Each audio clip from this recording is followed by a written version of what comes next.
Welcome, ladies and gentlemen, boys and girls, children of all ages. We are here in the Reading Corner. I am your host, Mrs. BloodTearsGlory, and this is BloodTears Amy here. And today she's joined me today because we're going to have a great discussion about reading, and specifically about e-readers versus just conventional book reading. And Amy here has some ideas, and I have my own, and so we're going to kind of mix it up a little bit and get into that today. So. I grew up reading, standard books.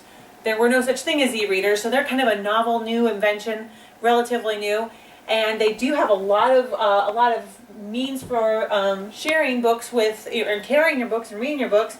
We have the Nook here, and it's one of the original e-readers. Kindle had one from Amazon, and there's a number of other e-readers that they're by themselves.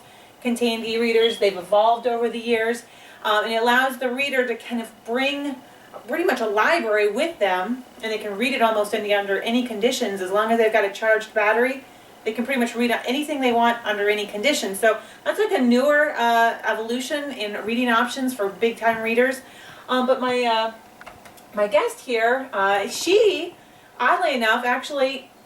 How do you feel about e-readers? I cannot stand e-readers. I know, a teenager in the 21st century cannot stand a new technology. I love the conventional books. And I'm not as much as a fan of reading. It's just I love books in general. Whenever I go to the library at my college, it's just I can't do my schoolwork there. You're a homeschooler when you can't do your school in the library because it's too distracting because you have so many books, like the smell of books. With an e-reader, you don't have the smell. You don't have the whole opening the book, flipping through the pages, folding it, and then what I love to do is to write my name at the back of the book, just to say I read this book, I accomplished it, especially if it's an 800-page book like the Les Miserables.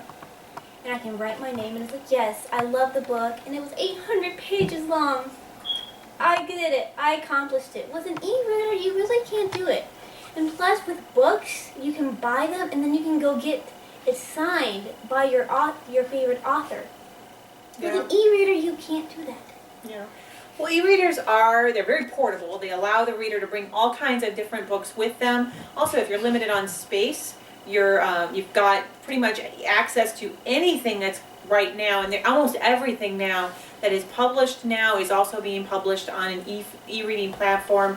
So many of the classics are also on e-reading platforms, and you can take them with you and do so many, do regularly have any access to anything. And some of them require a Wi-Fi connection, some of them do not.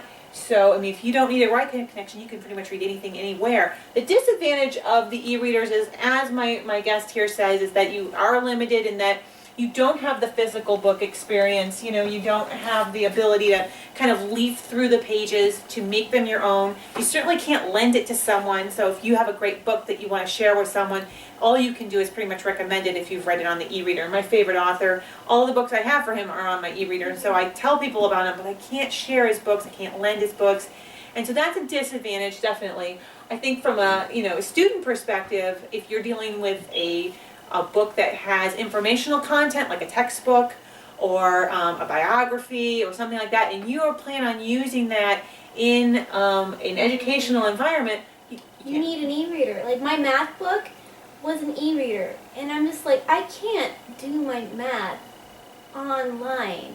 It's just I need the book. I have challenges in math already, and just to add an e-reader to that is just too confusing. You have to go through different tabs, and you just no, it's awful. I honestly do not think educational books for school purposes should be e-readers. Right, and you can't highlight, you can't note, you can't write things on it, you can't make it easily accessible. And certainly when you're reading an e-reader, you don't have the perspective. When you're reading a book, you go, oh, I remember that was back here, and you can flip through it. It's almost impossible to do on an e-reader, and that's another disadvantage. Yeah. There are definitely pros and cons. She's definitely in the traditional book. I personally love my e-readers. I download books. I want it. I can have it right now. It does have an instant gratification kind of quality to it. But there's definitely pros and cons on both sides, and I don't think the standard book is gone. but I do think that we are going to be moving more and more towards completely electronic reading. And, you know, the book reading as we know it now is going to probably be, you know, something of a bygone, you know, listening to records, you know, having your milk delivered. Nobody does that anymore. Well, I think we'll probably move that way, so. Do you have any painful truth? Any last words?